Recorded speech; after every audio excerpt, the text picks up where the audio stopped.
Selamat datang di Mimpi Bermakna. Sebelum kita memulai, mari kita luangkan waktu sejenak. Dimanapun Anda berada, waktu apapun saat Anda mendengarkan ini, kami mengundang Anda untuk ikut dalam perjalanan melintasi waktu. Sekarang, bayangkan Anda berdiri di tepi Samudra Devonian, sekitar 375 juta tahun yang lalu.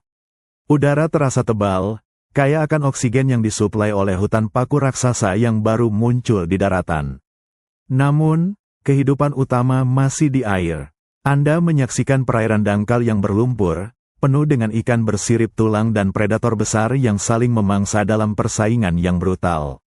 Saat musim kemarau tiba, perairan dangkal ini cepat mengering, menciptakan arena bertahan hidup yang kejam. Tekanan ekstrim inilah yang memaksa sebuah garis keturunan ikan purba, yang kita kenal sebagai Sarcopterygii atau ikan bersirip cuping, untuk mencari jalan keluar. Anda mengamati salah satu dari mereka berjuang. Siripnya tidak tipis dan fleksibel, ia diperkuat oleh tulang-tulang internal yang kokoh, homolog dengan tulang lengan dan kaki Anda. Ini bukan lagi sekadar dayung, ini adalah penyangga yang kaku. Saat lumpur mulai mengental, Anda melihat ikan itu menggunakan kantong renangnya yang dimodifikasi, yang kini berfungsi sebagai paru-paru primitif, untuk menghirup udara atmosfer. Ini adalah sebuah kompromi yang mengerikan, bernapas di udara kotor demi bertahan hidup di air yang membusuk. Setiap dorongan sirip yang canggung di dasar sungai yang mengering itu adalah latihan evolusioner yang mengarah pada tungkai. Anda menyaksikan momen di mana tulang pergelangan tangan dan jari-jari pertama kali diuji oleh gravitasi, bukan daya apung. Anda merasa tegang saat makhluk itu mengangkat tubuhnya, menyeret dirinya melalui lumpur, selangkah demi selangkah menjauh dari ancaman dehidrasi di air yang semakin dangkal, dan menuju daratan yang menjanjikan makanan baru, bebas dari predator air. Namun, meskipun leluhur ini menaklukkan tepi daratan, kolonisasi penuh membutuhkan lebih dari sekadar 4 tungkai. Inovasi terbesar datang jutaan tahun kemudian, pada amfibi modern, yang dikenal sebagai Lissamphibia. Anda melihat strategi yang jenius, siklus hidup ganda, metamorfosis.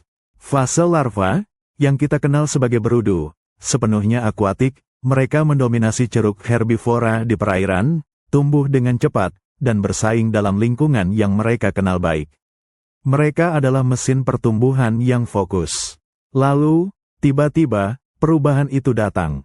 Perubahan bentuk yang drastis ini bukan terjadi secara kebetulan. Ini dipicu oleh sinyal kimia yang sangat spesifik. Saat berudu mencapai ukuran dan kondisi lingkungan yang tepat, kelenjar tiroid mereka membanjiri sistem dengan hormon yang disebut tiroksin. Anda menyaksikan secara real-time bagaimana program genetik tubuhnya berubah total. Insang dan garis lateral diserap, ekor didaur ulang, dan 4 tungkai terbentuk di sisi tubuh. Paru-paru diaktifkan untuk pertama kalinya. Berudu yang tadinya berenang berekor dan bernapas dengan insang kini menjadi katak kecil berkaki 4 yang siap menghadapi hutan basah, jauh dari persaingan dan predator di perairan dangkal tempat mereka dilahirkan. Dengan memisahkan ceruk pertumbuhan, air, dan ceruk reproduksi, makan, darat, amfibi memaksimalkan peluang bertahan hidup. Mereka menghindari persaingan langsung antara anak-anak dan orang dewasa, sebuah strategi yang sangat optimal. Namun, hari ini, Anda melihat bahwa ketergantungan abadi pada air untuk fase telur dan larva menjadikan mereka sangat rentan. Meskipun mereka telah berevolusi untuk hidup di darat, mereka tetap terikat pada air. Tempat kulit mereka harus tetap lembab dan tempat mereka harus kembali untuk bertelur. Transformasi purba ini, kebutuhan untuk hidup di dua dunia, masih mendefinisikan batas-batas eksistensi mereka. Itu adalah warisan Silurian dan Devonian yang tak terhapuskan, sebuah pengingat bahwa setiap inovasi hebat selalu datang dengan harga yang harus dibayar. Bayangkan Anda berdiri di pinggiran Laguna Purba di Devonian akhir. Matahari membakar keras di langit prasejarah. Anda tidak hanya melihat pemandangan, Anda mencium bau busuk yang tajam, bau belerang dari lumpur panas, bau kehidupan yang sekarat dalam genangan air yang surut dan mengental. Ini bukan sekadar pergantian musim, ini adalah krisis iklim yang memaksa kehidupan untuk memilih, beradaptasi atau punah. Anda menyaksikan tragedi air dangkal. Saat air menguap, populasi ikan terperangkap. Suhu meningkat drastis, tetapi bencana terbesar adalah hilangnya oksigen terlarut. Air yang tergenang menjadi hipoksik, kadar oksigennya hampir nol, sebab pembusukan organik menguras persediaan udara akuatik. Bagi sebagian besar ikan, insang mereka menjadi tidak berguna. Anda melihat masa ikan yang panik, melompat-lompat dengan sia-sia, mati lemas di habitat alami mereka. Tetapi, Anda fokus pada garis keturunan spesifik, ikan bersirip cuping. Mereka memiliki keunggulan anatomis yang aneh, yang kini menjadi penyelamat mereka. Anda menyaksikan bagaimana kantong renang mereka yang berpasangan, sebenarnya adalah paru-paru yang berfungsi penuh, digunakan dengan panik. Makhluk itu harus naik ke permukaan setiap beberapa menit, mendorong kepalanya keluar dari air berlumpur, mengambil napas cepat dari udara atmosfer yang kaya oksigen. Anda merasakan desakan mendalam, dorongan evolusioner, yang membuat paru-paru kini menjadi organ yang lebih penting daripada insang. Kekeringan yang memburuk mengubah perilaku. Anda melihat bagaimana mereka tidak lagi bisa menunggu air kembali. Mereka harus bergerak. Sirip yang didukung oleh tulang-tulang kaku, homolog dari tulang lengan Anda, kini diuji oleh gravitasi.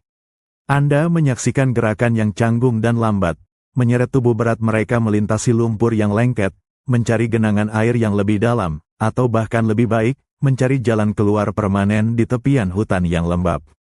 Ini adalah kelahiran berjalan kaki, didorong bukan oleh ambisi, melainkan oleh ancaman asfiksia. Sejak saat itu, jutaan tahun kemudian, keturunan mereka, amfibi modern, menyempurnakan strategi bertahan hidup ini melalui metamorfosis yang luar biasa. Anda mengamati telur-telur mereka, yang tidak memiliki cangkang keras pelindung, masih diletakkan di air, tempat yang sama yang pernah menjadi jebakan bagi leluhur ikan mereka. Larva yang menetas, berudu, sepenuhnya akuatik, mengoptimalkan pertumbuhan mereka di lingkungan perairan, jauh dari persaingan predator darat. Lalu, sinyal itu datang. Ini bukan sekadar tumbuh besar, ini adalah restrukturisasi tubuh yang dikendalikan oleh kimia.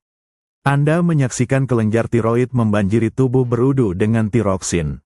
Sinyal hormon ini memicu program genetik yang radikal. Dalam hitungan hari, Anda melihat insang diserap, ekor didaur ulang menjadi energi, dan paru-paru diaktifkan.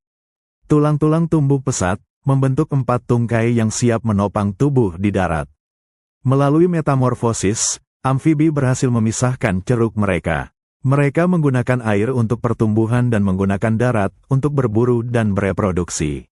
Namun, saat Anda melihat katak dewasa, Anda menyadari bahwa kulit tipis dan permeabel mereka adalah pengingat abadi akan asal-usul Devonian mereka. Mereka telah menaklukkan darat, tetapi mereka tidak pernah bisa melepaskan sepenuhnya ikatan mereka dengan air. Adaptasi yang lahir dari krisis Devonian, kebutuhan untuk bernapas dan bergerak di darat, kini menjadi tantangan terbesar mereka di dunia yang berubah cepat. Keterikatan abadi pada dua dunia ini adalah warisan biologis yang membuat amfibi menjadi barometer kesehatan planet kita. Mereka adalah perwujudan hidup dari perjuangan purba yang kini kembali menghantui mereka. Anda diajak untuk menyelami perairan keru Devonian lagi. Tetapi kali ini, mari kita lihat lebih dekat detail yang luar biasa, cetak biru anatomi yang mengubah sejarah bumi. Anda menahan napas, menyaksikan di bawah permukaan. Ada ikan di hadapan Anda, bukan ikan bertulang pada umumnya dengan sirip yang didukung oleh sinar-sinar tipis. Ini adalah ikan bersirip cuping, anggota ordo Sarcopterigi. Anda melihat siripnya yang tebal, berdaging. Rasanya seperti bukan sirip sama sekali, melainkan semacam lengan purba yang tersembunyi di dalam jubah kulit yang bersisik. Secara visual, itu tampak canggung untuk berenang, tetapi Anda melihat kegunaan barunya. Bayangkan Anda bisa melihat menembus kulitnya. Di sana, di dalam daging sirip tebal itu, terdapat struktur tulang yang rumit dan menakjubkan. Ada satu tulang basal tunggal yang menempel pada ikat bahu, homolog dari tulang humerus Anda. Diikuti oleh 2 tulang berikutnya, radius dan ulna. Dan kemudian, Anda melihat deretan kecil tulang yang menyerupai pergelangan tangan dan jari-jari awal. Ini adalah pola dasar tetrapoda, 4 anggota badan, sudah terbentuk, jauh sebelum makhluk ini benar-benar berpikir untuk berjalan. Pola tulang ini dikelilingi oleh otot-otot yang kuat dan berlimpah. Anda melihat bagaimana ikan ini menggunakan siripnya bukan hanya untuk bermanuver di air, tetapi juga untuk menahan dan menopang diri di dasar berlumpur, mendorong tubuhnya ke depan dalam gerakan yang disebut berjalan di dasar laut. Gerakan ini, yang mungkin berevolusi untuk melewati labirin terumbu karang atau menghindari penghisapan ke lumpur, menjadi latihan krusial untuk menaklukkan gravitasi di darat. Di saat yang sama, Anda tidak boleh melupakan paru-paru. Ingatlah tekanan lingkungan di Devonian, air yang miskin oksigen. Anda menyaksikan ikan itu naik ke permukaan, membuka mulutnya dengan cepat, dan menelan udara. Kantong yang digunakan untuk daya apung kini telah menjadi paru-paru yang tersusun dari jaringan pembuluh darah yang mampu mengekstrak oksigen langsung dari atmosfer. Ini adalah adaptasi rangkap 2, sebuah mesin pernapasan darat yang sudah dipasang, siap beroperasi bahkan saat ia masih hidup sepenuhnya di air. Transisi dari sirip menjadi tungkai, dari insang menjadi paru-paru, bukanlah lompatan evolusioner yang tiba-tiba, melainkan serangkaian prasyarat yang sudah ada. Evolusi tidak menciptakan hal baru dari nol. Ia mengambil apa yang sudah ada, seperti cetak biru tulang sirip yang kuat, dan membentuknya kembali di bawah tekanan selektif yang intens. Anda menyaksikan kesabaran alam, sirip yang sempurna untuk lumpur berubah menjadi kaki, paru-paru yang menyelamatkan nyawa di air yang keruh menjadi alat utama pernapasan di darat. Maju cepat jutaan tahun ke amfibi modern, dan Anda melihat cetak biru Sarcopterygii ini tercetak jelas. 4 tungkai mereka, yang dibentuk ulang dari sirip purba, memungkinkan mereka melompat dan merangkak. Tapi, mereka tetap harus kembali ke air untuk bereproduksi, menyelesaikan siklus metamorfosis dari berudu ke dewasa, sebuah pengingat abadi bahwa meskipun tubuh mereka telah menaklukkan daratan, DNA mereka tidak pernah sepenuhnya melupakan lautan dangkal Devonian. Ini adalah kisah tentang bagaimana struktur yang dikembangkan untuk kebutuhan di air menjadi kunci pembuka pintu menuju daratan. Kita kembali ke air dangkal Devonian, tempat oksigen akuatik semakin menipis. Jika sebelumnya Anda fokus pada tulang, kini, Anda harus fokus pada napas. Tekanan untuk bertahan hidup tidak hanya mengubah bentuk luar, tetapi juga merevolusi mesin internal, sistem pernapasan dan sirkulasi. Anda melihat ikan bersirip cuping naik ke permukaan, bukan lagi untuk sekadar mengambang, tetapi untuk menghirup. Pada ikan purba, paru-paru ini hanyalah kantong yang membentang dari tenggorokan, sebuah modifikasi dari usus depan. Awalnya, menghirup udara hanyalah tindakan pasif, cara untuk menambah suplai oksigen yang tidak memadai di air. Tetapi saat krisis Devonian memburuk, perilaku ini menjadi penentu hidup dan mati.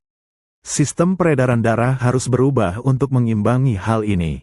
Anda menyaksikan jantung purba, yang dirancang untuk satu sirkuit, memompa darah dari jantung ke insang dan kemudian ke seluruh tubuh, mulai beradaptasi. Dengan munculnya paru-paru, kini ada masalah, bagaimana memisahkan darah yang kaya oksigen dari paru-paru dengan darah yang miskin oksigen dari tubuh. Anda melihat pergeseran fungsi yang halus di dalam jantung. Sekat-sekat mulai terbentuk. Meskipun belum sempurna seperti mamalia, Anda melihat adanya upaya pemisahan sirkuit, satu sirkuit memompa darah ke paru-paru untuk mengambil oksigen, sirkuit paru, dan sirkuit lainnya memompa darah yang baru diperkaya ini ke seluruh tubuh, sirkuit sistemik. Pemisahan sirkulasi ini memberikan keuntungan metabolik yang luar biasa. Oksigen atmosfer lebih melimpah dan lebih efisien untuk diekstrak daripada oksigen terlarut dalam air. Lonjakan oksigen berarti energi yang lebih besar. Ini berarti otot dapat bekerja lebih keras dan lebih lama. Ketika makhluk purba ini mulai menyeret tubuh mereka melintasi daratan yang berlumpur, sistem sirkulasi ganda yang baru ini memberikan daya yang dibutuhkan. Sirip cuping dapat diubah menjadi tungkai hanya karena tubuh memiliki bahan bakar yang cukup untuk melawan gravitasi dan bergerak secara aktif. Mereka tidak lagi hanya menelan udara. Mereka sekarang secara aktif bernapas. Maju cepat ke amfibi modern, Anda menyaksikan penyempurnaan adaptasi ini. Amfibi, terutama katak, memamerkan pernapasan paru-paru yang aktif. Mereka menggunakan tenggorokan dan dasar mulut mereka untuk secara harfiah, memaksa udara masuk ke paru-paru, karena mereka tidak memiliki diafragma sejati. Anda melihat leher katak bergerak naik turun, itu adalah metode pernapasan kuno yang mereka warisi, sebuah pompa mulut yang efisien. Selain itu, amfibi memiliki strategi tambahan yang luar biasa, pernapasan kulit. Anda melihat bahwa kulit mereka yang tipis dan lembab, warisan dari kebutuhan untuk tetap terhidrasi, kini berfungsi sebagai organ pernapasan kedua, terutama saat mereka terendam atau pasif. Darah mengalir tepat di bawah kulit, memungkinkan pertukaran gas langsung dengan air atau udara lembab. Namun, inovasi yang menakjubkan ini juga merupakan kelemahan mereka. Ketergantungan pada kulit yang lembab membuat mereka rentan terhadap pengeringan, racun lingkungan, dan perubahan iklim. Evolusi memberikan mereka paru-paru untuk menaklukkan daratan, tetapi tidak pernah sepenuhnya melepaskan kulit mereka dari perairan purba. Anda menyadari bahwa bahkan setelah ratusan juta tahun, amfibi masih hidup di antara dua dunia, bernapas dengan cara yang menantang dan rapuh, sebuah kesaksian yang bergerak tentang evolusi yang tidak pernah mencapai kesempurnaan. Anda bergerak maju melintasi Devonian akhir, melewati batas antara ikan dan amfibi sejati. Anda berdiri di tepi rawa purba yang penuh dengan tanaman raksasa dan air yang tenang. Di sini, Anda bertemu dengan makhluk yang mengguncang pemahaman kita tentang evolusi, Acanthostega. Makhluk ini adalah bukti hidup bahwa evolusi tidak bekerja dalam garis lurus menuju tujuan yang telah ditetapkan. Anda melihat tubuhnya, berbentuk seperti salamander besar. Ia memiliki leher, yang memungkinkan kepalanya bergerak secara independen dari tubuhnya, sebuah inovasi penting. Tetapi yang paling mencolok adalah tungkainya. Anda mendekat dan menghitungnya, ia memiliki 8 digit, 8 jari, pada setiap kaki. Jumlah yang aneh, bukan 5, seperti yang akan menjadi standar bagi semua keturunan tetrapoda di masa depan, termasuk Anda sendiri. Ini adalah pengingat bahwa alam melakukan banyak eksperimen sebelum menemukan desain terbaik. 8 jari adalah solusi yang ia temukan untuk lingkungan tertentu. Dan inilah kejutan terbesarnya, Anda melihat bagaimana Acanthostega menggunakan anggota badannya. Meskipun ia memiliki kaki yang menopang, panggul dan bahunya terlalu lemah untuk menahan seluruh berat badannya di darat. Kaki-kaki itu tidak dirancang untuk berjalan, mereka dirancang untuk berenang dan menahan. Anda menyaksikan Acanthostega bergerak lambat melalui air yang penuh dengan tanaman air dan akar-akar. Ia tidak berenang seperti ikan modern, tetapi ia menggunakan 8 gigitnya yang berselaput untuk menggenggam, mendorong, dan bermanuver di antara rintangan yang padat. Kaki-kaki itu berfungsi seperti jangkar di lingkungan akuatik yang padat. Digit berevolusi di air, sebagai alat bantu untuk navigasi lingkungan yang kompleks, bukan awalnya sebagai penopang berat di darat yang kering. Anda juga melihat ia masih memiliki insang internal yang jelas, seperti ikan. Meskipun ia memiliki paru-paru dan harus naik ke permukaan untuk bernapas, air tetaplah rumahnya. Daratan hanyalah batas yang sesekali disinggahi, mungkin untuk berjemur sebentar atau melarikan diri dari predator yang lebih besar.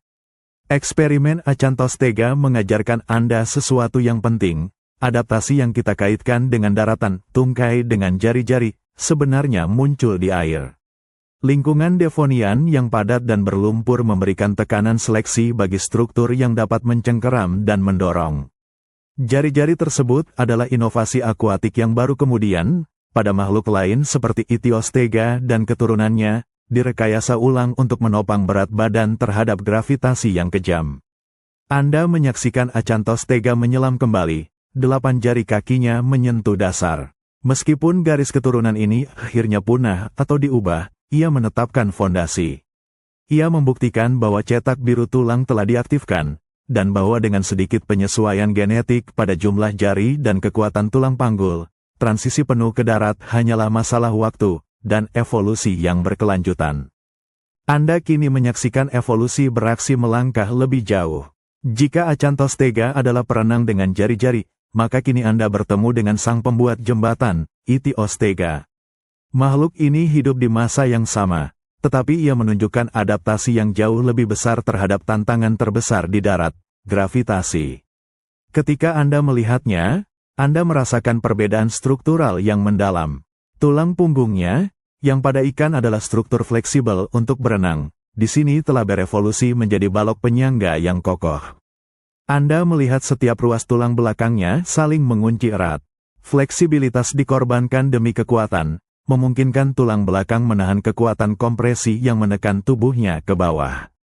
Perhatikan tulang rusuknya, mereka besar, tumpang tindih, dan melengkung dengan kuat, membentuk sangkar pelindung yang solid. Pada ikan, tulang rusuk sangat kecil. Tetapi di darat, organ internal tidak lagi didukung oleh daya apung air. Tulang rusuk yang kuat ini berfungsi sebagai benteng, mencegah paru-paru dan organ lain remuk oleh berat tubuh mereka sendiri ketika makhluk itu berbaring di tanah. Namun, inovasi yang paling signifikan dan revolusioner terletak pada ikat pinggulnya, yang terhubung ke anggota belakang. Anda menyaksikan bagaimana ikat pinggul Ichthyostega kini menyatu dengan kuat ke tulang belakang melalui tulang sakral. Ini adalah titik jangkar kritis. Di dalam air, ikat pinggul dan bahu hanya mengambang, memberikan dorongan. Di darat, sambungan yang kuat ini memungkinkan kekuatan dari kaki belakang ditransfer secara efisien ke seluruh kerangka untuk mendorong tubuh ke depan. Ia kini dapat menopang berat badannya, setidaknya untuk jangka waktu singkat. Ichthyostega juga memiliki kaki yang lebih mirip dayung, dengan 7 jari yang kuat, sedikit lebih moderat, daripada 8 jari Acanthostega, menunjukkan bahwa seleksi alam mulai mengoptimalkan jumlah digit untuk fungsi berat badan. Ketika Anda melihatnya merangkak keluar dari air, gerakannya masih lambat dan seperti dorongan, menggunakan tungkai belakang sebagai penopang, sementara bagian depan berototnya menyeret tubuhnya ke depan. Ini bukan gerakan lari atau melompat yang Anda lihat pada amfibi modern, tetapi ini adalah jembatan.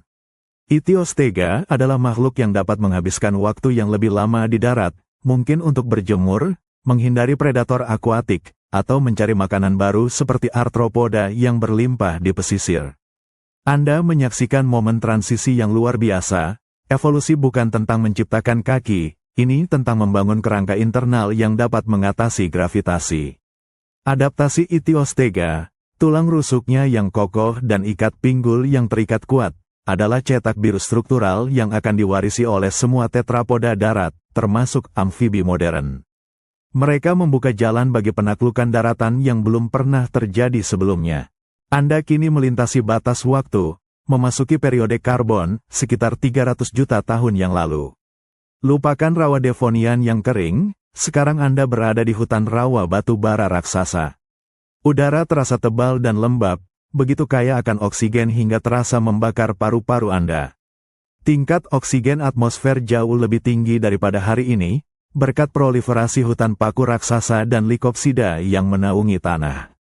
Anda melihat pemandangan yang didominasi oleh batang-batang pohon vertikal yang menjulang tinggi, menciptakan labirin bayangan dan kelembapan abadi. Hutan ini adalah surga, tetapi juga rumah bagi predator raksasa darat, serangga besar, arthropoda yang memanfaatkan udara beroksigen tinggi untuk tumbuh ke ukuran yang tidak masuk akal. Bagi tetrapoda awal, transisi dari Devonian ke karbon memberikan keuntungan evolusioner yang dramatis. Yang paling penting, menjauh dari air. Di air Devonian dan karbon, predatornya mengerikan, ikan bersirip cuping yang jauh lebih besar, seperti hiu purba, yang mendominasi sungai dan lautan. Daratan, meskipun menantang, menawarkan ceruk ekologis yang kosong. Anda menyaksikan amfibi purba berukuran besar, seperti nenek moyang katak modern, bergerak di dasar hutan yang basah. Mereka berburu serangga, cacing, dan siput yang melimpah. Tekanan seleksi di sini bukan hanya tentang bernapas, tetapi tentang efisiensi bergerak dan menemukan tempat berlindung dari ancaman darat, serta yang paling penting, menemukan cara untuk melepaskan diri sepenuhnya dari kolam yang penuh dengan telur dan larva mereka sendiri. Bayangkan Anda seorang amfibi, terpaksa bertelur di kolam yang sama di mana karnivora akuatik besar akan dengan senang hati melahap setiap larva yang Anda hasilkan.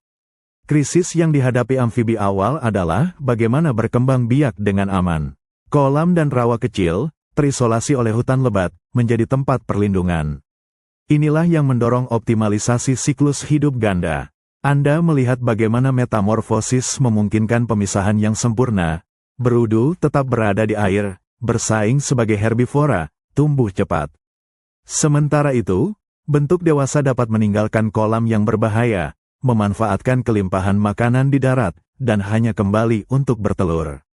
Mereka memisahkan ceruk mereka di waktu dan ruang. Strategi ini lahir dari kebutuhan untuk menghindari predator akuatik dan memanfaatkan daratan yang kaya, adalah kunci utama dominasi awal amfibi. Evolusi menuju lis amphibia modern ditandai oleh penyederhanaan kerangka dan mekanisme metamorfosis yang semakin cepat, dipicu oleh sinyal hormonal yang ketat, tiroksin. Anda menyaksikan amfibi menjadi lebih ramping, lebih gesit, dan lebih fokus pada pergerakan yang efisien di lantai hutan yang lembab. Mereka menguasai dunia perbatasan, garis batas basah dan kering, dan menjadikannya benteng. Kekuatan adaptasi ini, yang lahir di rawa-rawa karbon yang hiperoksigenasi, memungkinkan amfibi bertahan dari kepunahan massal Permian. Namun, Anda juga melihat kelemahan bawaan mereka adalah budak kelembapan. Setiap langkah menjauh dari air adalah tindakan berani yang harus segera diikuti oleh kembali ke tempat perlindungan yang lembab, sebuah janji yang dibuat pada masa Devonian yang tidak pernah bisa mereka ingkari. Anda masih berada di lantai hutan batu bara karbon, tetapi fokus Anda bergeser dari rawa ke serasah daun. Permukaan darat yang lembab dan lapuk ini, yang ditinggalkan oleh pohon-pohon raksasa, adalah rumah bagi kerajaan makanan yang tidak terlihat oleh predator akuatik, koloni serangga, laba-laba, dan cacing. Anda melihat tetrapoda awal, yang disebut amfibi batang, sedang bereksperimen dengan berbagai bentuk tubuh untuk memanfaatkan ceruk baru ini. Beberapa menyerupai buaya pendek, yang lain menyerupai salamander raksasa. Kuncinya adalah spesialisasi. Mereka harus belajar bagaimana bergerak dan makan tanpa bantuan daya apung air. Perhatikan cara mereka berjalan. Tidak ada lagi gerakan menyeret yang canggung seperti Ichthyostega. Anda melihat mereka mengadopsi gerakan lateral, tubuhnya melengkung dari sisi ke sisi saat tungkai didorong. Kaki mereka masih menyebar ke samping, seperti posisi push-up yang konstan, tetapi otot-otot kini lebih terfokus pada mengangkat dan mendorong tubuh ke depan melawan gravitasi. Ini adalah gaya berjalan sprawling, yang masih terlihat pada salamander dan kadal modern. Ini tidak cepat, tetapi stabil dan efisien di atas serasah daun yang tidak rata. Namun, tantangan terbesarnya adalah makan. Ikan menggunakan penghisapan, mereka membuka mulut dan air membawa mangsa masuk. Di darat, penghisapan tidak ada gunanya. Anda melihat amfibi batang berevolusi menuju mekanika makan yang berbasis gigitan dan lidah. Tulang tengkorak menjadi lebih kaku untuk menahan kekuatan gigitan, dan leher yang baru berevolusi memungkinkan gerakan kepala yang cepat untuk menangkap mangsa yang bergerak. Lidah adalah senjata terestrial utama. Pada ikan, lidah hanyalah dasar mulut. Anda menyaksikan proses di mana lidah mulai menjadi struktur yang berotot dan lengket. Meskipun belum mencapai kecepatan kilat lidah katak modern, adaptasi ini memungkinkan mereka untuk menarik serangga atau arthropoda dari permukaan tanah. Ini adalah inovasi penting yang memungkinkan mereka menjadi pemburu darat yang efektif. Seiring berjalannya waktu, amfibi batang ini mulai menyusut ukurannya. Anda melihat leluhur langsung lis amphibia, katak, salamander, dan Cecilia, menjadi lebih kecil, mengkhususkan diri di lingkungan mikro yang lembab. Ukuran yang lebih kecil memberikan keuntungan di lantai hutan yang penuh celah, dan memungkinkan mereka mempertahankan kelembapan kulit lebih efisien. Tubuh mereka menjadi lebih ringan, memungkinkan mereka mengembangkan gaya berjalan yang lebih gesit, yang puncaknya adalah lompatan kuat katak. Amfibi modern menyempurnakan adaptasi leluhur mereka, tungkai yang kuat untuk melompat, katak, tubuh ramping untuk menjelajahi lapisan serasah daun, salamander, dan hilangnya tungkai bagi yang hidup di bawah tanah, Cecilia. Anda menyadari bahwa setiap bentuk, setiap gerakan, setiap gigitan di karbon adalah latihan untuk amfibi modern. Mereka mengukir ceruk mereka di antara air dan darat, menjadi penangkap serangga yang ahli. Inilah momen ketika evolusi mengunci amfibi ke peran ekologis yang akan mereka jalankan selama jutaan tahun, menguasai perbatasan basah dan kering, didorong oleh kebutuhan untuk mengatasi gravitasi dan menangkap makanan tanpa bantuan air. Anda melangkah lebih dalam ke Permian awal, sekitar 290 juta tahun yang lalu. Ini adalah zaman keemasan amfibi purba, yang dikenal sebagai temnospondil. Makhluk-makhluk ini adalah raksasa di antara amfibi, mengisi celah predator besar yang saat ini ditempati oleh buaya atau aligator. Anda berdiri di tepi kolam yang tenang, diselimuti pakis raksasa. Tiba-tiba, permukaan air pecah. Anda menyaksikan Eryops, makhluk yang panjangnya bisa mencapai 2 meter, dengan kepala besar dan lebar yang menyerupai tutup toilet purba.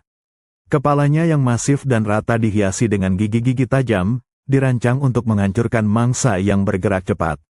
Meskipun Eryops memiliki 4 tungkai yang kuat, warisan yang ditingkatkan dari Itiostega, Anda melihat dengan jelas bahwa air masih merupakan rumah utamanya. Ia adalah predator penyergap akuatik. Anda melihatnya diam, hanya matanya yang mencuat di atas air berlumpur. Kekuatan terestrialnya, tulang belakang yang kokoh dan tungkai yang menopang, memungkinkan ia melakukan dorongan ledakan dari air untuk menyeret mangsa darat yang lalai, mungkin seekor proto-reptil atau amfibi yang lebih kecil, kembali ke dalam air untuk ditenggelamkan. Anda merasakan beban adaptasi yang dipertahankan oleh Temnospondil ini. Mereka berhasil menjadi besar dan menakutkan, tetapi mereka secara fundamental tetap terikat pada air untuk siklus hidup mereka. Meskipun dewasa dapat menghabiskan waktu yang signifikan di darat, telur mereka masih rapuh dan berlendir, harus diletakkan di dalam air. Larva mereka akan menjalani fase berudu, mirip seperti katak modern, tetapi dengan dimensi yang jauh lebih besar. Anda menyadari bahwa Eryops mewakili puncak dari strategi, menaklukkan darat tetapi tetap bergantung pada air. Mereka adalah amfibi, dalam arti harfiahnya, hidup di 2 alam.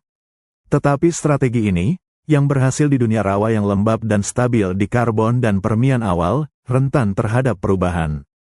Ketika iklim global mulai mengering, rawa-rawa mulai menyusut dan menghilang. Strategi hidup ganda ini menjadi penghalang. Makhluk seperti Eryops terlalu besar untuk bersembunyi atau bermigrasi jauh dari sumber air yang mengering.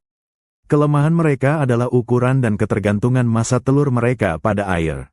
Anda melihat mereka sebagai jalur evolusioner yang sukses, tetapi jalan buntu. Mereka menunjukkan seberapa jauh leluhur ikan bersirip cuping dapat pergi tanpa mengembangkan inovasi utama yang akan benar-benar memutus ikatan dengan air, telur bercangkang keras. Garis keturunan ini akhirnya tidak dapat bersaing dengan reptil yang baru muncul, yang membawa air mereka sendiri dalam bentuk telur amnion. Kisah Eryops bukan hanya tentang ukuran raksasa, tetapi tentang kegagalan untuk melakukan inovasi reproduksi akhir. Anda melihatnya meluncur kembali ke kolam berlumpur, kepalanya tenggelam. Warisannya adalah cetak biru tubuh tetrapoda yang kuat, yang menunjukkan kekuatan luar biasa yang diperoleh dari transisi air ke darat. Tetapi ia juga menampilkan batas mutlak dari strategi amfibi yang purba. Anda terus bergerak melalui Permian, dan Anda mulai merasakan pergeseran. Iklim global sedang berubah, rawa-rawa yang luas dari periode karbon mulai mengering, digantikan oleh musim kemarau yang lebih panjang dan lingkungan gurun yang lebih luas. Ini adalah perubahan yang brutal, dan ukurannya yang besar kini menjadi hukuman mati. Anda kembali ke lokasi raksasa seperti Eryops. Hewan-hewan ini membutuhkan sumber daya yang besar dan genangan air yang permanen untuk bereproduksi. Saat genangan air menyusut, Anda menyaksikan persaingan yang meningkat dan kegagalan reproduksi yang meluas. Tubuh yang besar memiliki rasio luas permukaan ke volume yang kecil, yang berarti mereka lebih lambat mendingin dan lebih sulit untuk menemukan perlindungan dari panas. Mereka terjebak, menjadi korban dari strategi evolusi yang dulunya berhasil. Namun, di antara para raksasa, Anda melihat garis keturunan yang lebih kecil dan ramping yang bertahan. Ini adalah jalur yang mengarah ke Lysampibia modern. Tekanan selektif kini berpihak pada efisiensi. Anda melihat bentuk-bentuk yang menyusut. Ukuran kecil memberikan keuntungan yang tak terhitung, kebutuhan energi yang jauh lebih sedikit, kemampuan untuk menemukan celah pelindung dari panas dan predator yang lebih besar, dan yang paling penting, kemampuan untuk menyelesaikan siklus hidup mereka dengan cepat. Anda menyaksikan amfibi ini menjadi penguasa lingkungan mikro yang lembab, di bawah batu, di dalam kayu lapuk, di lapisan serasah daun yang tebal. Untuk bertahan hidup, mereka harus mengoptimalkan metamorfosis mereka. Anda melihat bagaimana sinyal hormon tiroksin menjadi sangat efisien, memicu transformasi dari berudu ke dewasa dengan kecepatan luar biasa. Berudu harus tumbuh dan berubah sebelum kolam air tempat mereka dilahirkan menguap sepenuhnya. Ini adalah balapan melawan waktu. Amfibi yang dapat bereproduksi lebih cepat dan bermetamorfosis menjadi bentuk darat yang mobile adalah amfibi yang bertahan. Perhatikan tubuh amfibi ini sekarang, mereka memiliki kerangka yang sangat ringan, sebuah penyederhanaan radikal dari kerangka berat temnospondil. Tulang-tulang tengkorak mereka menyatu menjadi satu unit yang lebih fleksibel. Tungkai depan mereka hanya memiliki 4 jari, bukan 5 atau 7 atau 8 yang purba, penyederhanaan yang menunjukkan efisiensi evolusioner.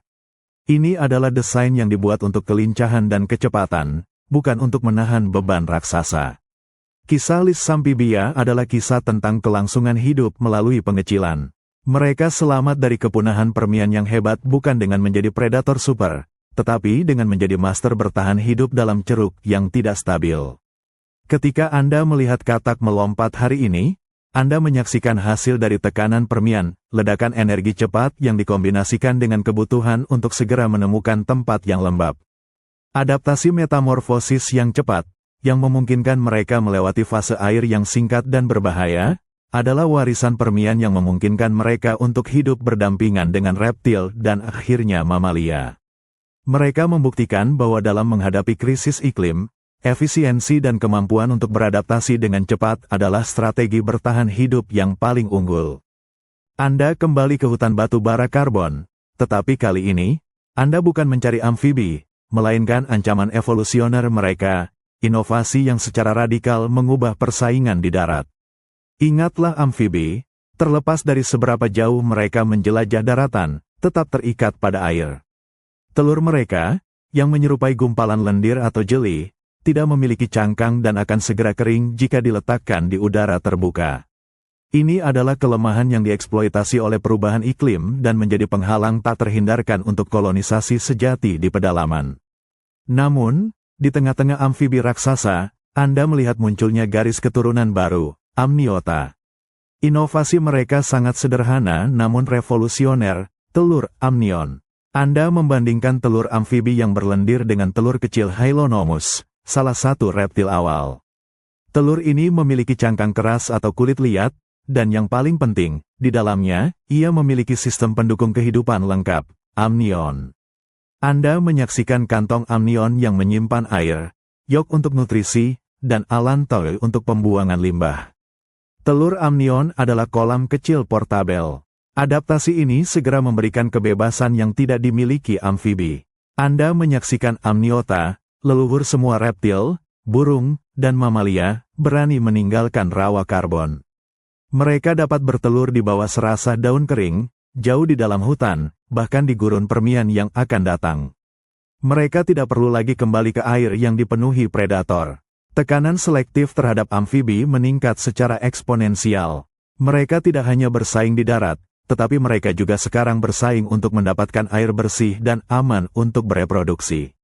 Saat reptil dan sinapsida, leluhur mamalia, dengan cepat mengisi ceruk di daratan yang lebih kering, amfibi harus mengkhususkan diri lebih jauh. Mereka didorong kembali ke tepi air, ke lingkungan yang tidak menarik bagi amniota yang haus daratan. Inilah mengapa amfibi modern harus menyempurnakan siklus hidup ganda mereka. Metamorfosis bukanlah pilihan, itu adalah keharusan. Mereka harus menggunakan fase berwudu di air, di mana mereka menghadapi persaingan dari ikan untuk tumbuh, tetapi mereka harus cepat-cepat bermetamorfosis menjadi dewasa di darat untuk menghindari predator akuatik dan memanfaatkan makanan darat. Mereka dipaksa menjadi spesialis perbatasan. Anda menyadari bahwa keberadaan amfibi modern, katak yang melompat di pinggir kolam, salamander yang bersembunyi di lumpur, adalah hasil dari kekalahan reproduksi ini. Mereka tidak dapat bersaing dengan telur bercangkang keras, tetapi mereka menemukan cara untuk bertahan hidup dengan mengoptimalkan apa yang mereka miliki, kemampuan mereka untuk sepenuhnya mengubah tubuh mereka melalui tiroksin, memanfaatkan air sebagai tempat penitipan anak yang cepat. Mereka gagal mendapatkan kebebasan penuh dari air, tetapi sebagai gantinya, mereka memenangkan fleksibilitas ekologis yang tak tertandingi, memungkinkan mereka mengisi ceruk yang terlalu lembab, terlalu kotor, atau terlalu dekat dengan air, di mana amniota gagal bertahan. Ini adalah kisah tentang bagaimana inovasi besar yang hilang memaksa sekelompok makhluk untuk menjadi ahli dalam adaptasi unik. Anda sekarang berada di era di mana dominasi tetrapoda mulai terbagi tajam. Dengan munculnya telur amnion, persaingan di darat memanas.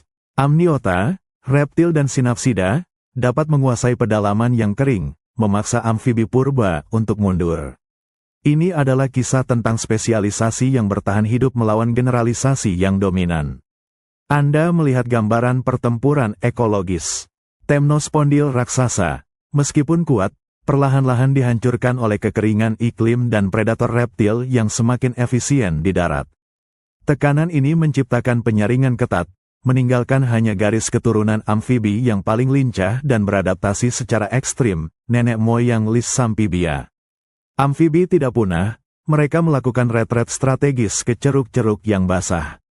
Anda menyaksikan bagaimana mereka mengkhususkan diri di lingkungan yang terlalu basah, terlalu dingin, atau terlalu tersembunyi bagi reptil yang kulitnya bersisik dan harus menjaga telur mereka tetap kering. Perhatikan strategi yang diadopsi oleh 3 garis keturunan amfibi modern yang tersisa. Pertama, Anura, katak dan kodok. Anda melihat mereka menjadi master lompatan eksplosif. Tungkai belakang mereka memanjang secara radikal. Panggul mereka menyatu untuk menahan gaya dorong yang masif. Adaptasi ini memungkinkan mereka dengan cepat pindah dari bahaya, mencari mangsa, dan yang paling penting, melarikan diri dari genangan air yang mengering ke genangan yang baru. Katak adalah spesialis perbatasan yang bergerak cepat, mengandalkan metamorfosis yang cepat. Kedua, Caudata, salamander. Anda melihat mereka mempertahankan bentuk tubuh yang lebih primitif, menyerupai kadal. Mereka berfokus pada lingkungan mikro yang lembab di bawah tanah atau di lapisan serasah daun. Banyak yang berevolusi untuk mempertahankan insang larva sepanjang hidup mereka, sebuah strategi yang disebut neoteni, yang memungkinkan mereka tetap berada di air yang aman di mana persaingan darat tidak dapat menjangkau mereka. Mereka adalah spesialis lembab dan dingin. Ketiga, Gymnophiona, Cecilia. Anda melihat mereka hilang dari pandangan, menghususkan diri sepenuhnya di bawah tanah. Mereka kehilangan tungkai, mengubah tubuh mereka menjadi cacing berotot untuk menjelajahi tanah lembab dan berburu invertebrata. Mereka hampir sepenuhnya menghindari persaingan dengan amniota darat dengan cara hidup di ceruk ekologis yang ekstrim. Retret ke margin ini sebenarnya adalah kemenangan adaptif. Amfibi tidak mencoba meniru reptil atau mamalia. Sebaliknya, mereka menyempurnakan strategi dualitas mereka, hidup di batas air dan darat. Siklus metamorfosis mereka kini menjadi alat yang optimal untuk mengeksploitasi sumber daya air dan darat, sambil menghindari persaingan langsung dengan dominasi amniota di pedalaman yang kering. Anda menyimpulkan bahwa ketahanan amfibi modern adalah kisah tentang pengkhususan ekstrim di ceruk-ceruk basah. Mereka telah bertahan selama ratusan juta tahun dengan berpegangan erat pada warisan Devonian mereka, kulit yang permeabel dan kebutuhan akan air untuk bereproduksi. Hari ini, ikatan purba ini membuat mereka rentan terhadap perubahan iklim dan polusi, tetapi sekaligus menunjukkan keajaiban adaptasi mereka yang unik. Anda sekarang bergerak ke momen paling mematikan dalam sejarah kehidupan di bumi, kepunahan massal akhir Permian, sekitar 252 juta tahun yang lalu. Rasakan perubahan yang tiba-tiba, dramatis, dan sangat mematikan. Ini bukan lagi tentang genangan air yang mengering, ini adalah bencana ekologis global. Pemicu utamanya adalah letusan vulkanik masif di Siberia, yang dikenal sebagai Siberian Traps. Bayangkan Anda berdiri di bawah langit yang diselimuti debu dan abu vulkanik selama ribuan tahun. Anda mencium bau sulfur dioksida yang merobek udara. Letusan ini melepaskan gas rumah kaca dalam jumlah luar biasa, terutama karbon dioksida dan metana, memicu pemanasan global yang cepat dan ekstrim. Anda merasakan gelombang panas yang membakar. Suhu global melonjak beberapa derajat, menghancurkan ekosistem darat. Bagi amfibi besar purba, seperti Temnospondil, ini adalah titik kritis. Tubuh mereka yang besar sulit untuk didinginkan tanpa air. Anda menyaksikan kematian massal di tepi sungai dan danau yang mengering, saat makhluk-makhluk ini tidak dapat mengatasi panas dan kekurangan air. Dampaknya di lautan bahkan lebih buruk. Karbon dioksida yang larut dalam air menyebabkan pengasaman laut, membunuh terumbu karang dan invertebrata laut. Lebih buruk lagi, Pemanasan laut menyebabkan anoksia, hilangnya oksigen terlarut di lautan. Air menjadi mati di kedalaman. Bagi makhluk yang bergantung pada lingkungan perairan yang bersih, baik itu laut atau rawa, ini adalah pembantaian. Lebih dari 90% spesies laut dan 70% spesies vertebrata darat musnah. Rawa-rawa yang menopang kehidupan amfibi purba menghilang, digantikan oleh lingkungan gurun yang luas dan keras. Anda menyaksikan amfibi modern, leluhur Lissamphibia, bertahan hidup dengan strategi pengecilan. Mereka yang berhasil lolos adalah makhluk-makhluk kecil yang gesit, yang dapat bersembunyi di bawah tanah, di celah-celah bebatuan, atau yang mampu melakukan siklus hidup air darat mereka dengan cepat. Metamorfosis, yang pada awalnya merupakan adaptasi untuk menghindari predator air, kini menjadi alat penyelamat untuk menghindari kolam yang cepat memburuk atau mengering. Anda menyaksikan seleksi yang brutal, hanya yang paling kecil, paling cepat, dan paling fleksibel yang selamat. Mereka harus menghadapi lingkungan trias yang keras dan tidak stabil, di mana dunia didominasi oleh reptil yang jauh lebih tangguh. Ketahanan amfibi modern dalam menghadapi kepunahan massal terburuk adalah bukti kehebatan metamorfosis dan tubuh sederhana mereka yang efisien. Mereka mengajarkan Anda bahwa di hadapan bencana, bukan yang terbesar atau yang paling kuat yang bertahan, tetapi mereka yang mampu bersembunyi, bertahan, dan menyesuaikan diri dengan perubahan lingkungan secara radikal. Kita tetap berada di tengah kekacauan, di ambang kepunahan Permian. Sementara raksasa Temnospondil mati lemas di kolam yang menguap, Anda menyaksikan strategi bertahan hidup yang jauh lebih senyap, tetapi sangat efektif, miniaturisasi dan persembunyian. Amfibi batang purba yang berhasil melintasi celah kepunahan ini bukanlah yang terbesar, melainkan yang terkecil. Anda melihat leluhur Lissamphibia yang berukuran tidak lebih besar dari ibu jari Anda, bergerak diam-diam di antara puing-puing bencana. Mengapa ukuran kecil menjadi penyelamat? Dalam lingkungan yang kacau, energi adalah segalanya. Makhluk kecil membutuhkan sumber daya yang jauh lebih sedikit untuk bertahan hidup.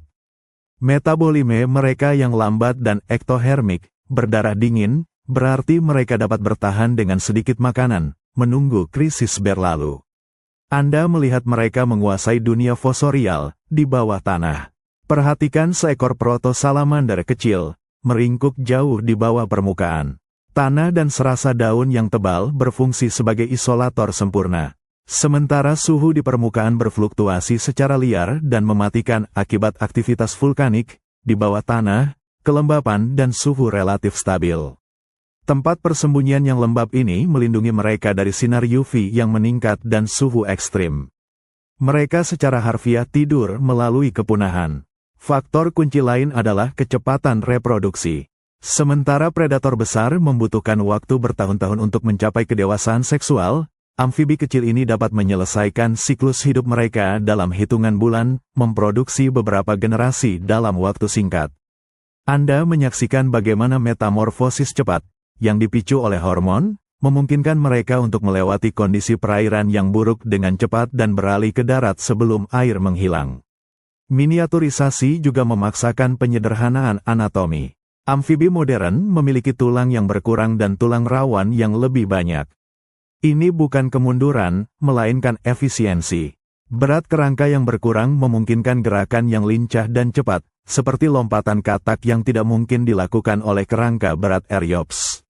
Ketika zaman Trias tiba dan dunia mulai pulih, amfibi modern muncul dari tempat persembunyian mereka.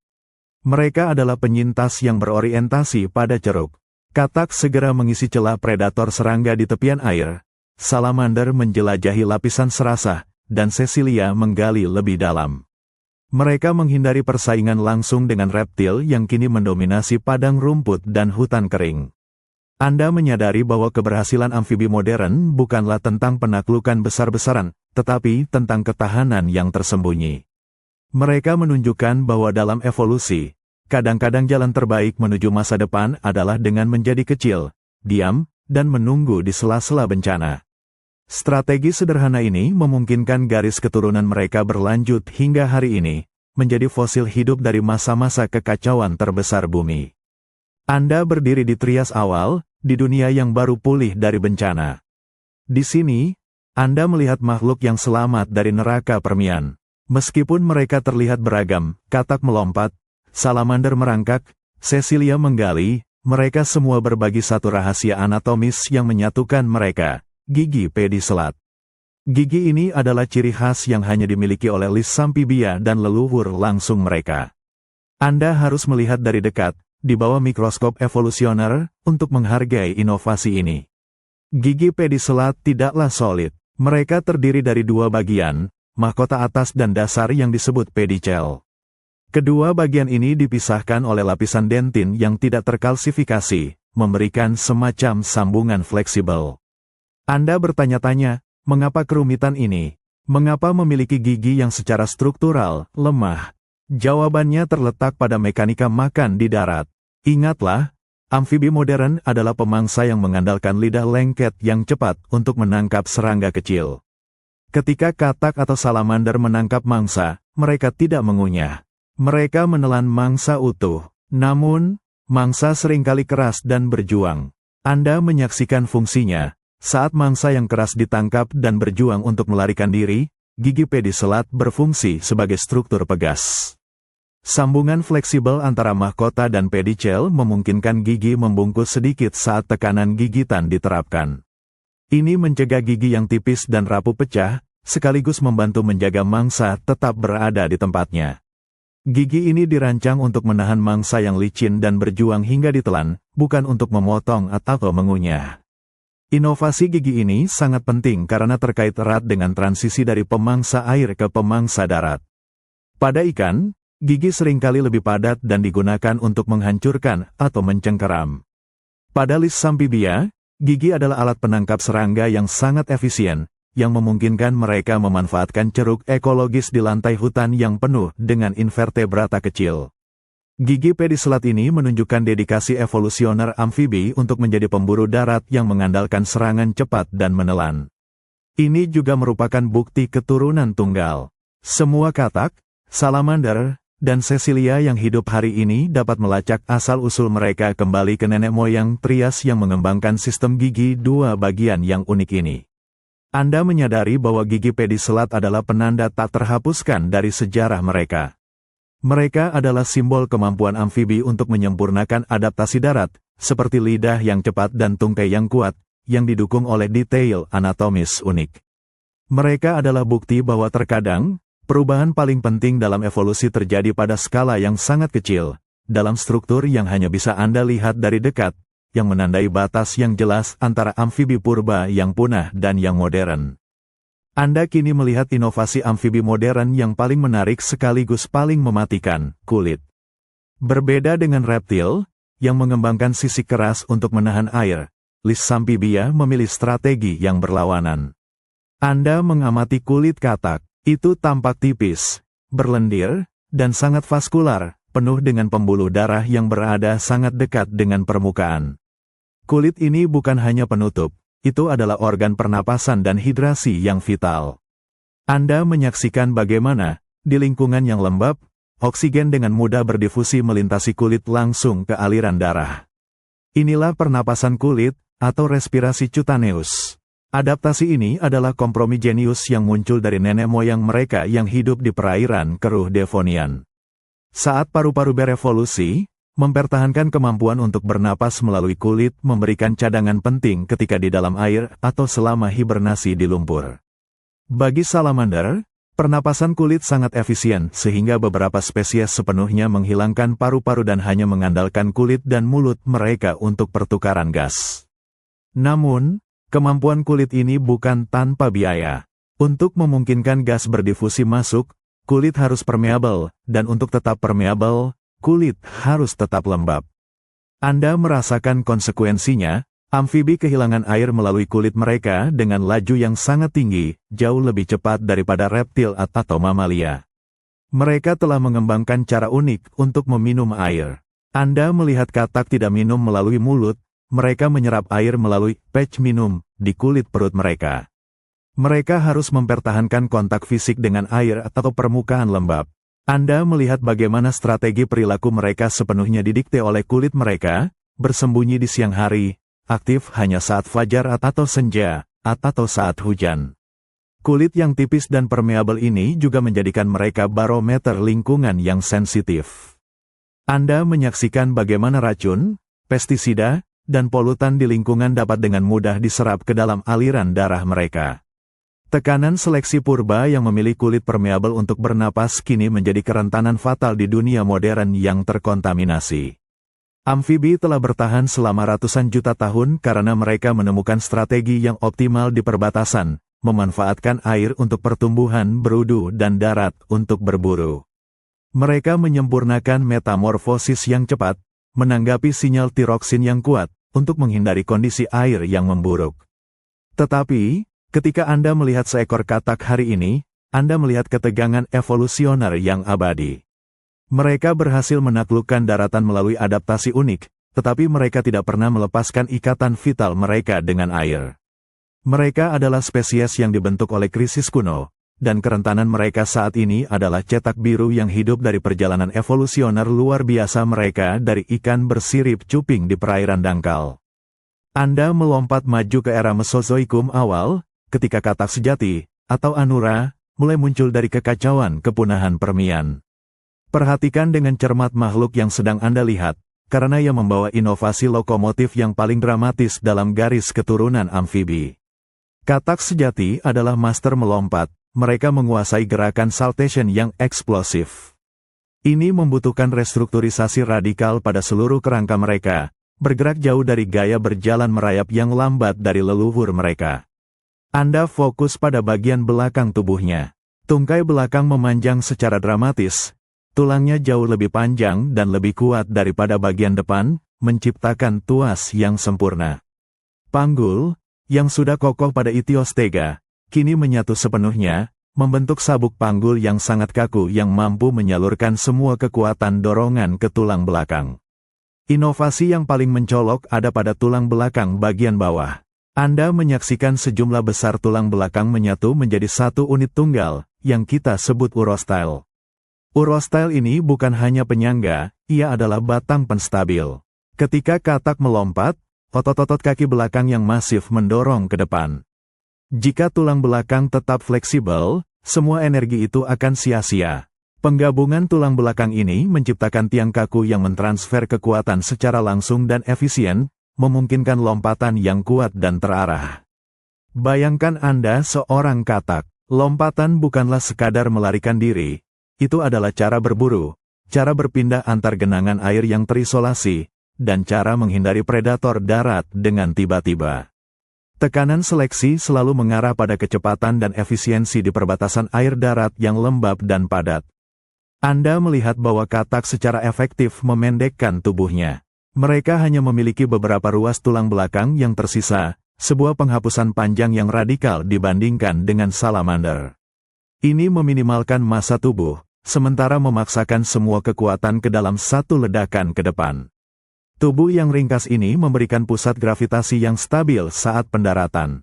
Divergensi salientia ini adalah kisah tentang spesialisasi ekstrim yang didorong oleh kebutuhan untuk bertahan hidup di ceruk ekologis yang sangat spesifik. Sementara reptil bergerak cepat melalui berlari, katak memilih lompatan. Lompatan ini memungkinkan mereka mengatasi rintangan, seperti serasa daun dan vegetasi yang lebat, dan segera mencari kelembapan sebelum kulit mereka mengering. Ketika Anda melihat seekor katak melompat dari tepi kolam, Anda tidak hanya melihat gerakan, Anda menyaksikan ratusan juta tahun evolusi yang berfokus pada satu tujuan, meledak dari bahaya, didukung oleh tulang belakang yang menyatu dan tungkai yang diperpanjang, sebuah cetak biru anatomis yang lahir dari kebutuhan untuk berjuang di tepi dunia. Anda kini didorong jauh ke bawah permukaan, ke dunia yang lembab dan gelap, yang dikuasai oleh garis keturunan amfibi ketiga, Gymnophiona, atau Cecilia. Mereka mewakili spesialisasi yang paling ekstrim, sebuah pelarian total dari persaingan darat permukaan. Anda menyaksikan Cecilia bergerak di tanah. Mereka terlihat seperti cacing raksasa, atau ular yang berlendir, tetapi mereka adalah amfibi tanpa tungkai. Hilangnya 4 tungkai yang dulu merupakan kunci untuk menaklukkan daratan adalah adaptasi sempurna untuk gaya hidup menggali. Tungkai hanya akan menjadi hambatan saat mendorong tanah. Perhatikan kepala mereka, tidak seperti tengkorak amfibi lain yang cenderung ringan, tengkorak Cecilia sangat padat dan menyatu, akinetik. Anda melihat tulang-tulang yang keras, membentuk semacam helm pengebor. Ketika mereka mendorong kepala mereka ke tanah, tengkorak yang kaku ini berfungsi sebagai bor hidrolik, melindungi otak dari tekanan lateral yang besar saat menggali. Karena hidup di bawah tanah, penglihatan menjadi tidak berguna. Anda melihat mata mereka, yang seringkali rudimenter atau tertutup kulit. Tetapi evolusi memberikan mereka alat sensorik yang luar biasa, tentakel chemosensori unik. Anda melihat tentakel kecil dan dapat ditarik, terletak di antara mata dan lubang hidung. Ini adalah organ sensorik yang memungkinkan Cecilia mencicipi lingkungannya dalam 3 dimensi. Ketika mereka mendorong melalui tanah, tentakel ini menjelajahi tanah, mendeteksi mangsa, cacing tanah, rayap, atau larva serangga, melalui sinyal kimia. Mereka adalah pemburu yang mengandalkan indera penciuman dan sentuhan kimia, bukan penglihatan. Secara reproduktif, Cecilia sering menunjukkan adaptasi yang paling radikal terhadap kekeringan. Meskipun mereka masih amfibi, beberapa spesies telah meninggalkan fase berudu akuatik. Anda menyaksikan betina menjaga telur-telur yang diletakkan di sarang bawah tanah, dan bahkan memberi makan anak-anak mereka dengan kulit khusus yang kaya nutrisi, sebuah perilaku dermal yang unik di antara vertebrata. Ini adalah upaya untuk memutus ikatan dengan kolam yang rentan, membawa air dan nutrisi ke sarang yang aman. Cecilia adalah master dari ceruk ekologis yang ekstrim. Mereka menghindari persaingan langsung dengan reptil atau mamalia dengan menguasai dunia bawah tanah yang basah. Mereka menunjukkan bahwa adaptasi sejati tidak selalu berarti penambahan, tetapi seringkali penghapusan dan penyederhanaan yang drastis. Ketika Anda melihat Cecilia menggeliat, Anda melihat bahwa warisan amfibi tetap ada, kulit mereka tetap permeabel dan berlendir untuk pernapasan kulit, dan mereka masih terikat pada kelembapan. Mereka adalah pengingat abadi bahwa bahkan dalam kegelapan dan isolasi, tekanan evolusioner dapat menghasilkan keindahan spesialisasi yang aneh. Anda kini kembali ke inovasi sentral yang membuat amfibi modern bertahan hidup, metamorfosis, tetapi kali ini kita melihatnya melalui lensa kelangsungan hidup ekologis. Ini bukan hanya perubahan bentuk, ini adalah strategi pembagian sumber daya yang brilian. Bayangkan kolam air di hutan modern. Jika semua makhluk yang hidup di sana adalah karnivora, mulai dari larva hingga dewasa, persaingan untuk makanan akan menjadi sangat ganas dan tidak berkelanjutan. Evolusi amfibi menemukan solusi yang sangat elegan untuk masalah ini. Anda menyaksikan larva katak, berudu, yang berenang di air.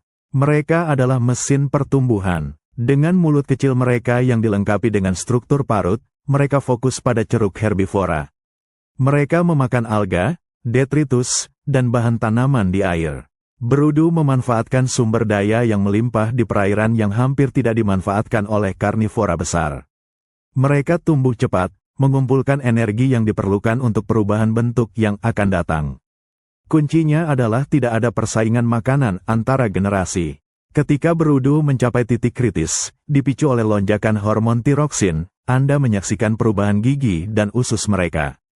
Usus panjang herbivora menyusut dan digantikan oleh saluran pencernaan yang pendek khas karnivora. Insang hilang, paru-paru aktif, dan tungkai muncul. Ketika berudu bermetamorfosis menjadi katak dewasa, mereka meninggalkan air dan memasuki ceruk ekologis yang sama sekali berbeda, karnivora darat. Mereka sekarang memangsa serangga, laba-laba, dan invertebrata lain di lantai hutan. Mereka adalah pemburu yang menggunakan lidah lengket dan gigi pediselat mereka yang khas. Strategi ini disebut pembagian ceruk, dan itu sangat optimal. Amfibi dapat memaksimalkan biomasa di lingkungan mereka dengan menggunakan dua sumber makanan yang berbeda secara terpisah di antara tahap kehidupan yang berbeda. Berudu mendapatkan nutrisi yang dibutuhkan di air, sementara dewasa memanfaatkan kelimpahan makanan di darat. Anda menyadari bahwa siklus hidup ganda amfibi bukanlah kekurangan, itu adalah kekuatan mereka. Itu memungkinkan mereka untuk bertahan dalam jangka waktu yang lama karena mereka tidak pernah saling bersaing dengan keturunan mereka sendiri. Ini adalah fleksibilitas evolusioner yang luar biasa, berakar pada kebutuhan purba untuk menghindari predator di air, tetapi disempurnakan menjadi mekanisme ekologis yang efisien. Metamorfosis, yang pada dasarnya adalah kompromi yang dipaksakan oleh kegagalan untuk menciptakan telur amnion, kini menjadi kartu as mereka dalam permainan evolusi.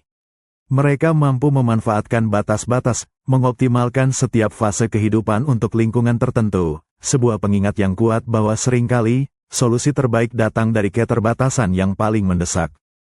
Anda telah melihat bagaimana metamorfosis memungkinkan amfibi membagi sumber daya antara herbivora dan karnivora. Sekarang, mari kita lihat manfaat adaptif lain dari siklus hidup ganda ini, menghindari kanibalisme dan mengurangi persaingan antar generasi. Di dunia purba yang keras, sumber daya seringkali terbatas. Ketika mangsa langka, banyak hewan karnivora akan memangsa anak-anak mereka sendiri. Ini adalah risiko besar, terutama bagi hewan yang tinggal di lingkungan yang sama sepanjang hidup mereka. Bayangkan amfibi awal yang hanya memiliki satu bentuk tubuh, mungkin seperti salamander kecil yang selalu menjadi karnivora. Jika dewasa dan anak-anak hidup di genangan air yang sama, si dewasa akan melihat anak-anak sebagai makanan yang mudah, dan persaingan makanan akan menghentikan pertumbuhan populasi. Namun, amfibi modern memecahkan masalah ini dengan elegan. Anda mengamati berudu di air. Bentuk tubuh mereka sangat berbeda dari dewasa. Mereka tidak memiliki tungkai, mereka memiliki insang, dan mereka adalah herbivora. Berudu tidak terlihat atau berbau seperti mangsa khas yang dicari oleh katak atau salamander dewasa. Anda menyaksikan bagaimana pemisahan ceruk ini menciptakan zona aman sementara bagi berudu. Amfibi dewasa, sebagai pemburu darat, hanya sesekali kembali ke air, biasanya hanya untuk bertelur. Ketika mereka kembali, naluri predator mereka berfokus pada apapun yang terlihat dan berbau seperti mangsa darat yang biasa mereka makan, bukan berudu yang meluncur. Strategi ini secara drastis mengurangi kanibalisme dalam spesies. Berudu tumbuh di lingkungan akuatik tanpa ancaman langsung dari orang tua mereka. Mereka hanya menghadapi ancaman predator akuatik lainnya. Keuntungan ini sangat penting, terutama di lingkungan yang tidak stabil seperti kolam sementara. Berudu dapat memaksimalkan pertumbuhan di kolam yang penuh dengan alga, sementara dewasa dapat pergi ke darat untuk mencari mangsa yang melimpah di sana. Ini memungkinkan populasi amfibi untuk memanfaatkan secara optimal seluruh ekosistem di sekitar perbatasan air dan darat. Metamorfosis, yang dipicu secara ketat oleh sinyal hormon, memastikan bahwa transformasi terjadi tepat pada waktunya, mengirimkan makhluk dewasa yang gesit ke darat, jauh dari air yang penuh dengan kerabat akuatik mereka yang lapar. Anda menyadari bahwa siklus hidup ganda amfibi adalah solusi evolusioner yang luar biasa efisien untuk manajemen sumber daya dan pencegahan konflik keluarga. Itu adalah kunci bagi mereka untuk bertahan dari kekacauan geologis yang hebat dan muncul sebagai spesialis di batas air darat. Mereka adalah bukti bahwa terkadang, untuk bertahan hidup di lingkungan yang penuh tekanan, strategi terbaik adalah memastikan bahwa anak-anak Anda tidak pernah terlihat seperti makanan bagi orang tua mereka.